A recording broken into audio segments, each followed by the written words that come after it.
What's up, guys, and welcome back to another edition of Extreme Daily Drivers. We're always balling on a budget and wrenching our garage. Today is episode 20. Pretty incredible that we got 20 episodes, all of the Prelude you see behind me.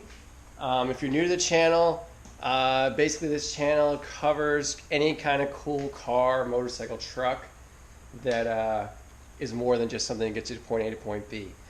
I like to show people that you can do basically anything that I can do. If I can do it, you can do it. I'm not a trained mechanic or anything like that. I'm just passionate about working on cars, and I have a lot of confidence. I believe if I could take it apart, I could probably put it back together. And if I can't put it back together, hopefully I know somebody that can help me. So that's what this channel is all about. Sit back, relax, enjoy. This is going to be kind of a chill episode because everything I'm about to do, I've done before. So let's go ahead and get started. All right, so we have a couple projects here that I want to do.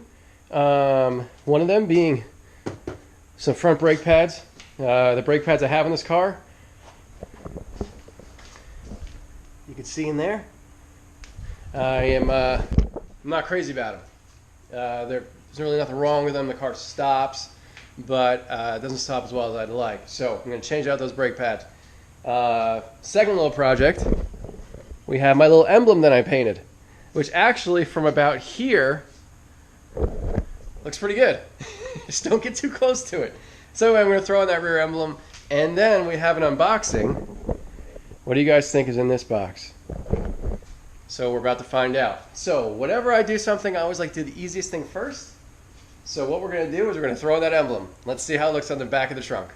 That took exactly as long as it should. 5 minutes. So there you have it. There's the emblem. It doesn't match the other emblems. Obviously I have like a gold, white, black thing going on the car. It does match my license plate frame pretty well. But anyway, maybe someday I'll paint the other two emblems so it all matches. But for now, it's doable. At least it's not on there with double-sided tape like it was in the past, and it's acceptable. Just don't get too close to it because you'll see all the flaws. So we got an unboxing here. Didn't really want to, do I even need this knife? Didn't really want to purchase these right now, but with what happened the other day, where my window fell into the door panel, and my glass broke, I quickly realized that I have to be able to have my windows down in the rain. So I went on eBay and wound up purchasing some WeatherTech window visors. So here's what you get in the box.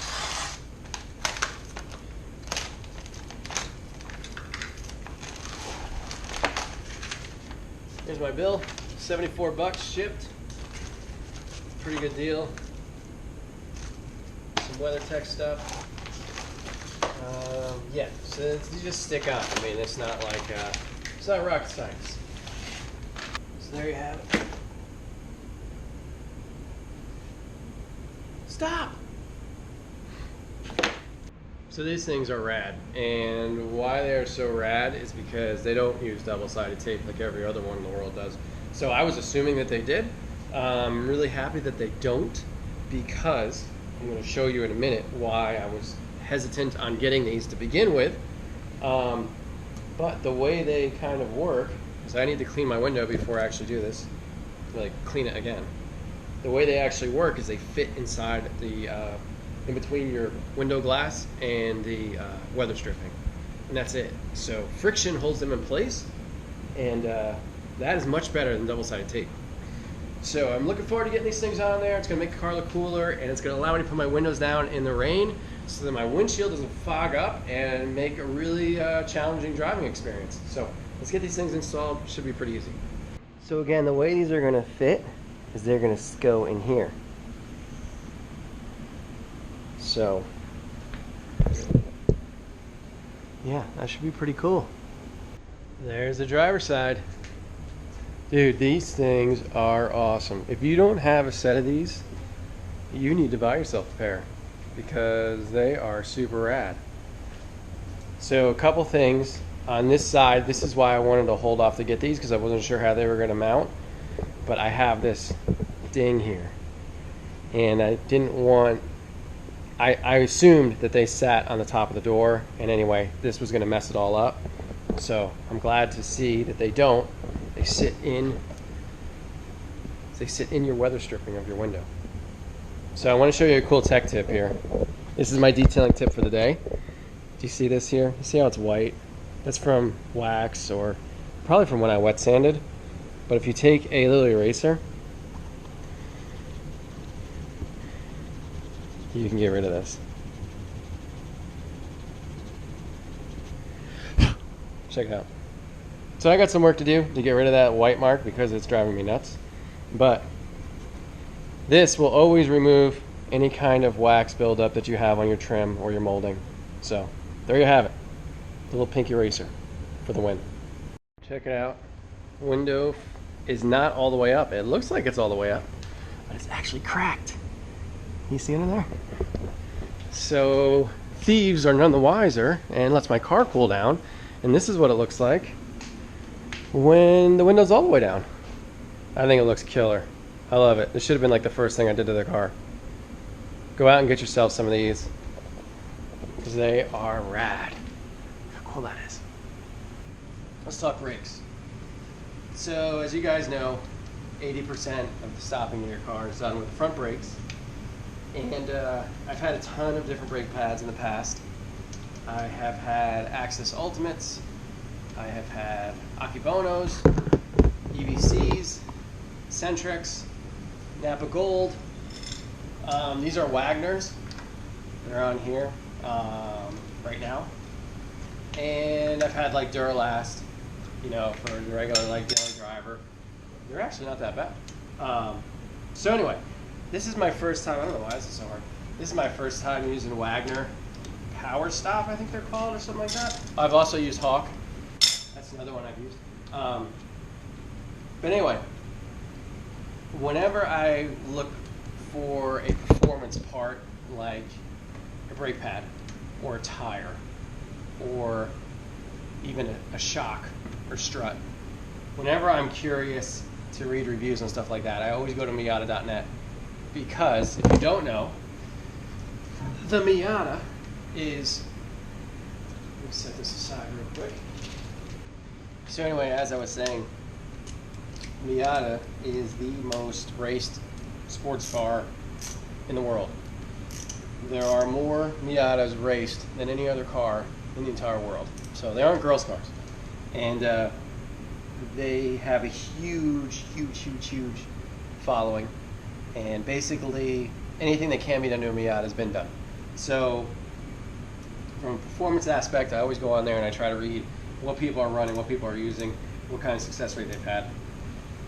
So I came across these brake pads on there, and it's a 14mm bolt, by the way, to loosen this.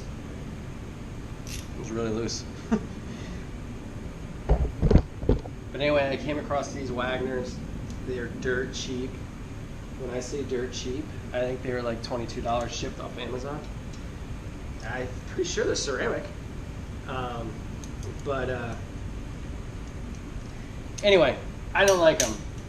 They just don't bite. Pedal feels fine. They will stop, but they just don't have a good bite. So anyway, like I said, the Wagners haven't been all that great for me, so I decided to go to my favorite brake pad, which is the Akebono. These are really rad. I've used them a bunch of times. I've had them sometimes squeal on a Mazda 3 back in the day, but they stopped great. Little squeal never hurt anybody. So I'm not really afraid of a little squeal.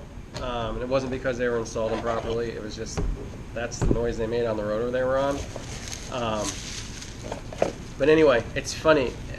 You guys should watch this guy on YouTube, Scotty Kilmer. Look him up. He's like this old mechanic in Texas, and he does videos, and everything he does is 5 minutes long. He shows you how to remove a transmission out of a car in 5 minutes and reinstall it. I think he shows you how to change a clutch in 5 minutes, and the way he does it, he doesn't even remove the transmission. It's insane. Check him out, Scotty Kilmer. But anyway, he's like a mechanic. He's been a mechanic for 40 years, and he did a video not that long ago on his favorite brake pads, and just so happens that Akebono are his favorite brake pads too. So I did some more research just in case there's something better out there for my application, but I couldn't find anything wrong with these. They're basically like a little bit of a step up from OEM. So they're going to stop well, they're not going to dust all that much, and they should be quiet. So we're not autocrossing, we aren't This isn't a 1,000 horsepower car. Stock brakes are fine. We just need a good pad. So I'm going to change these pads out, and hopefully we get a better result. If you've never done this before, it's real easy.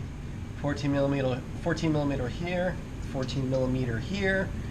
You take this guy all the way out, and this is going to flop up, and then you should really hold it up somehow. I should really get some zip ties, hold that thing up so I can mess with the brake caliper and get those pads out of there.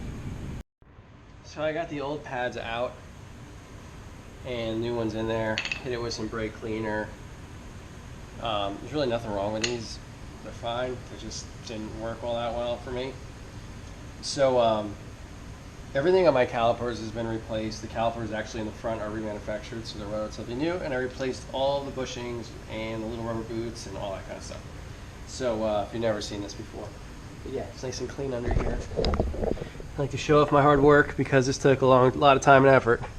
It's a new upper control arm bushings, all that kind of good stuff, and new ball joints, sway bar end links, all that kind of stuff. So anyway, enough of me bragging.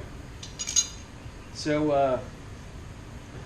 I got the cap off of my reservoir for a brake reservoir, and what we're going to do is we're going to push this piston back in. Should not have to push it in all that much because the old brake pads really weren't all that worn. A lot of times if your brake pads are really worn, this will have to be pushed in a significant amount. So I just pushed it in a little bit just so it's a little bit less than even, I guess. And something to keep in mind is that the caliper will actually float on that top pin left and right a little bit. So when you're sliding this on, the top of the caliper may move. But we can go ahead and cut the zip tie. We don't need that guy anymore. And we should just be able to, in theory, lower this right down. And yeah, it should be pretty easy. There you have it. I'm really upset this leaked at one point and that brake fluid ate away my nice paint on there, but what are you going to do? So there you go. Put in your bolt.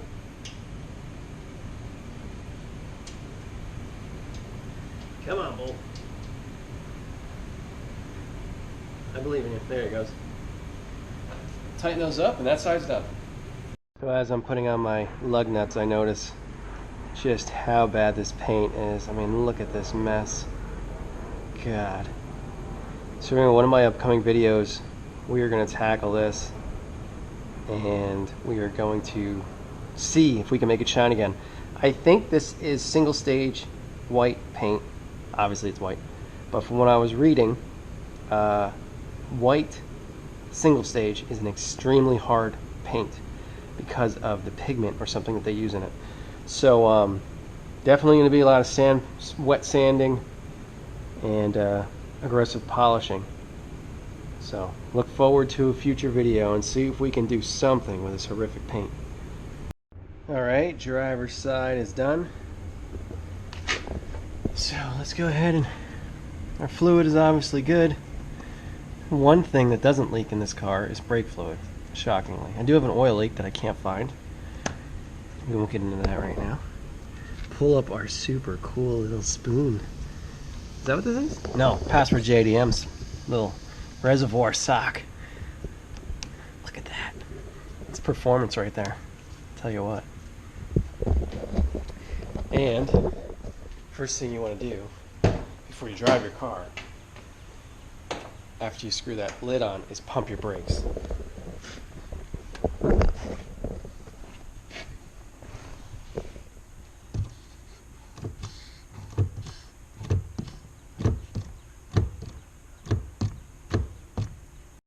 So there you have it. Custom rear emblem. WeatherTech window visors, and brake pads. How easy was that? We didn't have any issues. This was done in like an hour. That's like unbelievable for me. Anyway, thank you so much for watching. Please hit that like button. Please subscribe. We're going to take this out now, and we are going to bed in these pads. So that's always the fun part. We're going to get Chinese on our way too. So anyway, thanks so much for watching, guys. Tomorrow I'm going to the Prelude rally. Should be a dozen Preludes there, hopefully. I am going to videotape it, so stay tuned for that. probably early next week, Monday or Tuesday. But thanks so much for watching. We'll see you next time.